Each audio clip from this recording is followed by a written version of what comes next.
Hello, everybody, and welcome to like attempt 15 of this recording. Man, I suck.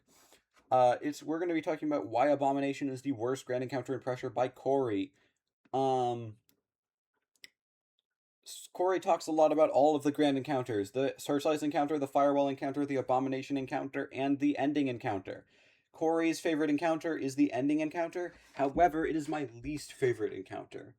Um, I think that Corey's opinion is wrong, and this video is about why. I'm going to be using this video by me, this video by Corey, and this video by Magella, all of which are going to be linked in the description if you want to check them out. I would recommend watching this video by Magella. It's really good. Magella is insanely good at the game. I am not. Corey might be. I don't know. I didn't pay that much attention. Um, Now, I'm going to be talking about this run I did a while back, 6 months ago. It's not great. There's a lot of people who have done better, but I like this run because I did it and it's special. Also, it has Abomination in it, and I'm the best runner to have Abomination in their run. Because no one else plays the game when Abomination is there. Um, Now, Corey's definition of what makes an encounter good seems to be how dramatic it is and how good it is at teaching the player. I disagree. My definition is, first off, like how fun it is.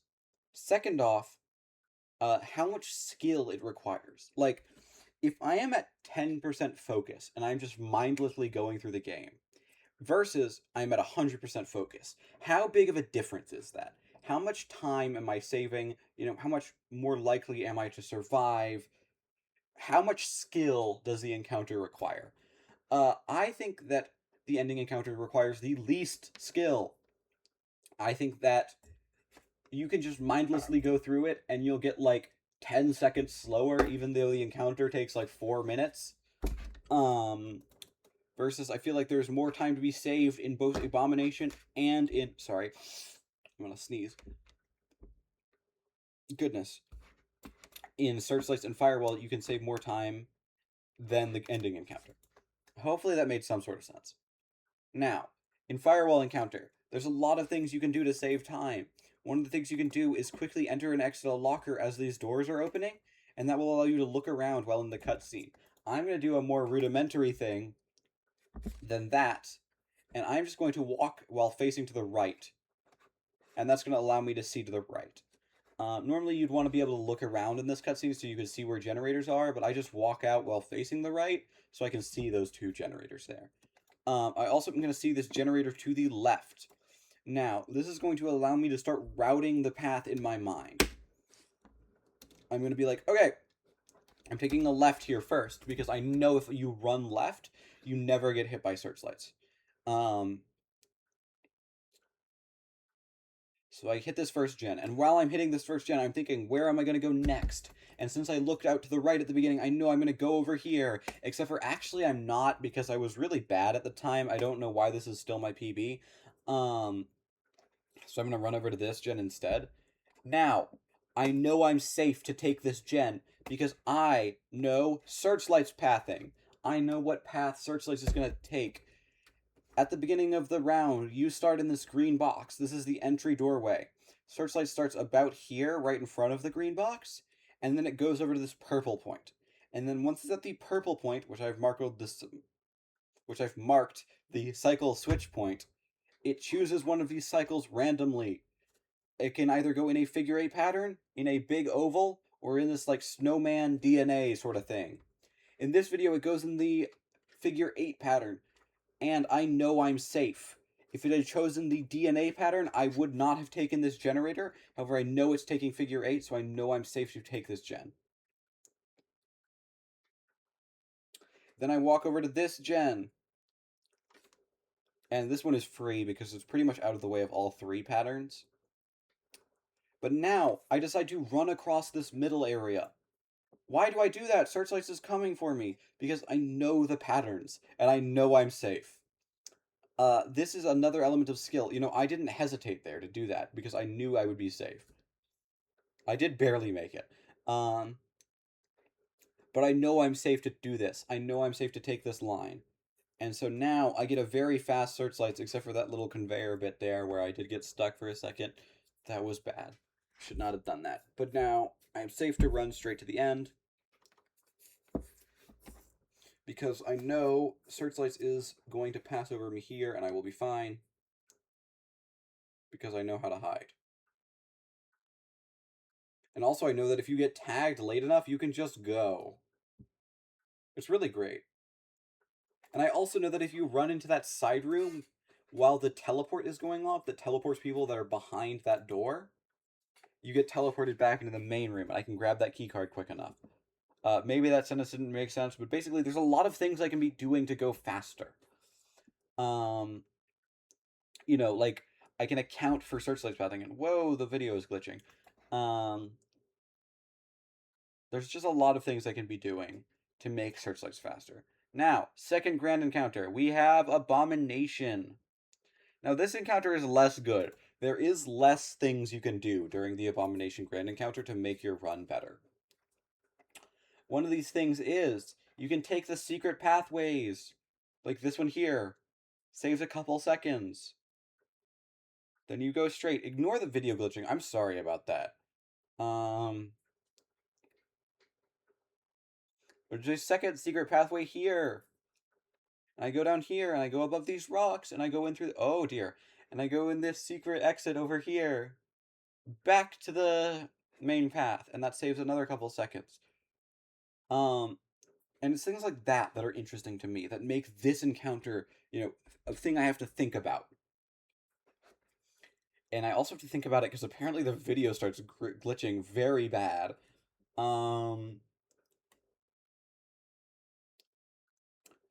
Like, I know I can take that jump shallow, and it saves time. What the hell?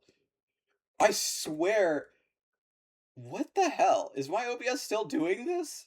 If I watch this video recording back, am I going to see these same things, like, on a different part of the recording? You know what? I'm just going to deal with it. I'm sorry, everybody.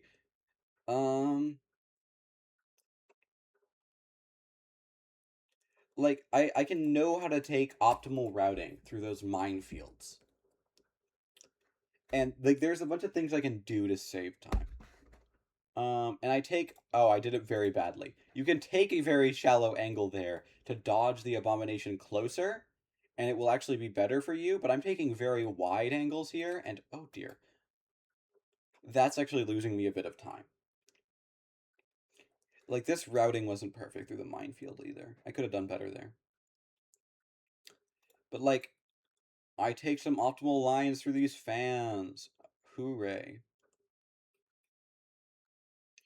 Now, let's talk about the most interesting part of the encounter, in my opinion. When it ends, you take 50 damage. Now, you may be wondering, why does it matter that you take 50 damage? You get a cocktail immediately and you just always heal. No. Why don't I heal? I don't heal here because I want to save the cocktail, because a cocktail can be used underwater. Now, there's no guarantee I get a medkit during my run, but if I do get a medkit, I can heal. And you can't use medkits underwater.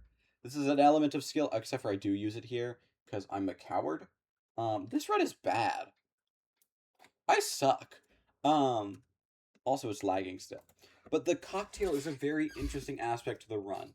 I can be thinking about, should I stay on low HP so I can save my cocktail for the ending water section?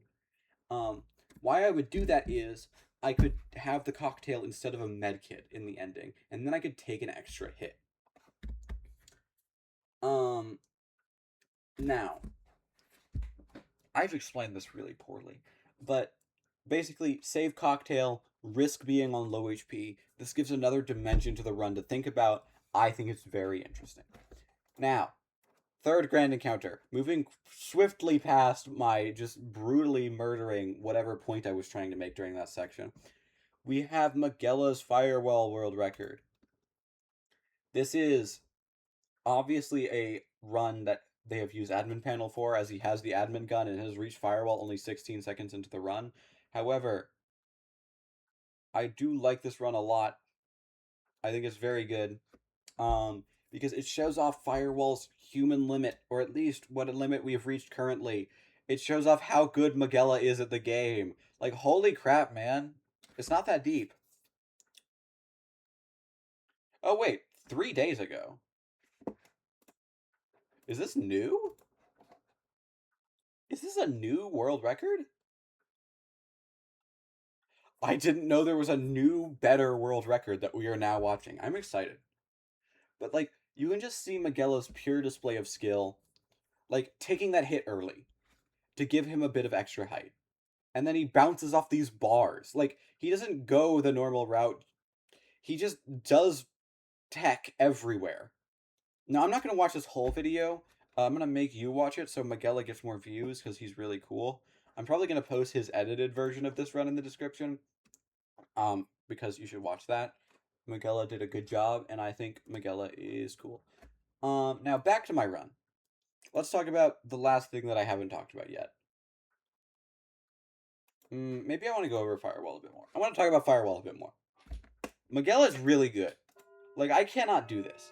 This is a level of skill I cannot obtain, and it is really fun to try. However, there is a level of skill I have not yet reached. This is why Firewall's the best. Now going back to my video, I had to watch Magella one more time. Let's talk about the ending encounter. Okay. Scratch that. Let's talk about how long the ending encounter takes. Category extensions. Let's go to level. Let's go to the Searchlight's Grand Encounter. 1 minute and 8 seconds. Abomination Grand Encounter. 1 minute 40. Jetsuit Evaluation Course. 59 seconds. Apparently that was recent. 4 days ago.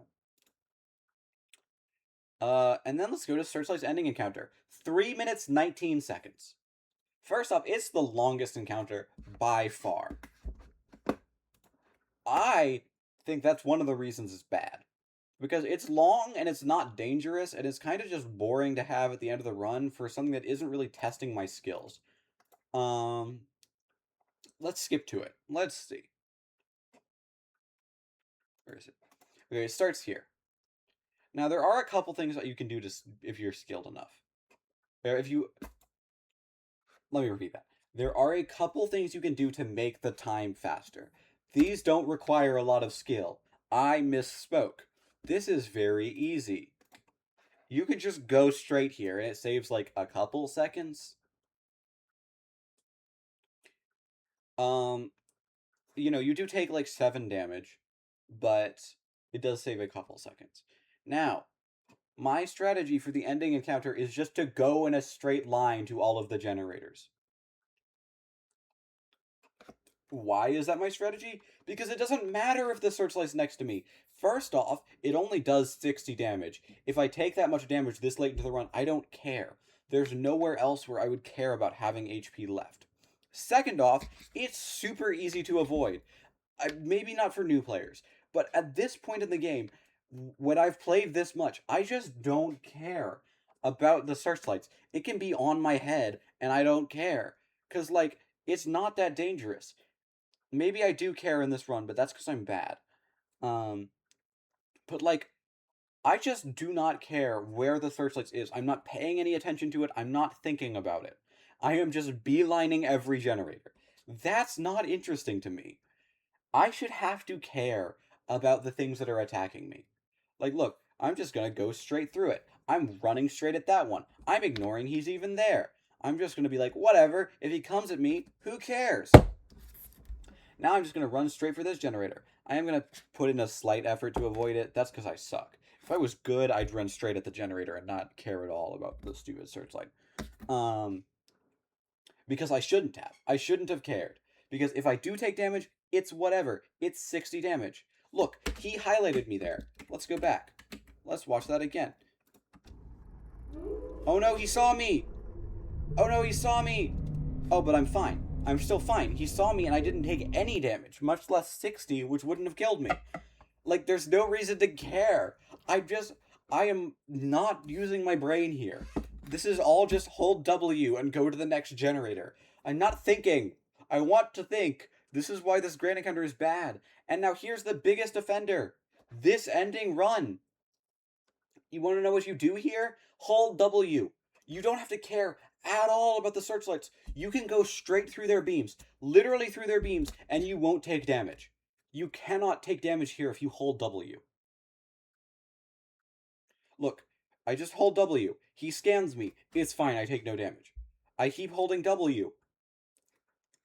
Now, if you hold W through the steam, you take 10 damage. Oh no, if I took 10 damage, I would be on 78 HP instead. Who cares? Then I can still take a full hit from searchlights. If I took 10 more damage from another steam, I would be at 68, and I could still take a full hit from searchlights. Like, I'm just holding W here, and I don't care. I don't care about anything. I don't have to think. This is no thinking section. Please give me a section where I don't have to think at all. Oh, thank you. Sorry, guys. I'm a little bit mad. I have strong opinions. And then this is the other objectively skilled point of the gameplay. If you go up through Searchlight's foot here, it is, or through the Trench Bleeder's foot here, it is going to step on me, but it doesn't actually do any damage. And I do think this is an interesting mechanic here to have this and skip like 4 seconds of swimming. Allegedly, it's 4 seconds. That's what I've been told. But again, my problem with Searchlight is that you don't have to care. No one cares. You shouldn't care. Just hold W. It doesn't hit you. Why? I don't get it. It doesn't make sense. In Firewall, I have to be dashing the whole time. I have to be putting effort in to dash, dash, dash, dash. You know, make sure I'm landing on these platforms just enough to where I can hit another dash. You know, in Searchlights, I'm thinking about pathing the whole time.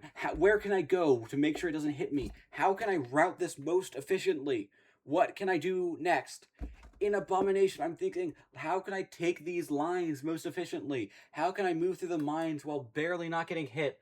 You know, should I save this parenthesis or should I use it? You know, will I get a medkit later in this run so I can save my parenthesis for the end, so I can have another hit just to further ignore the ending encounter? Like, this encounter just sucks. It doesn't do anything. I don't have to care. I should have to care. I want to care. I'm literally mad about this. I shouldn't be mad. I shouldn't be mad about fish. Fish that I don't have to care about. Look, look, look. I don't care. No one cares. You shouldn't care. Just hold W. Ah! Fish! Ah! Goodbye. Thanks for watching. Everybody click the links in the description. They're way cooler than my video because I didn't edit this. Yeah, thanks. Bye.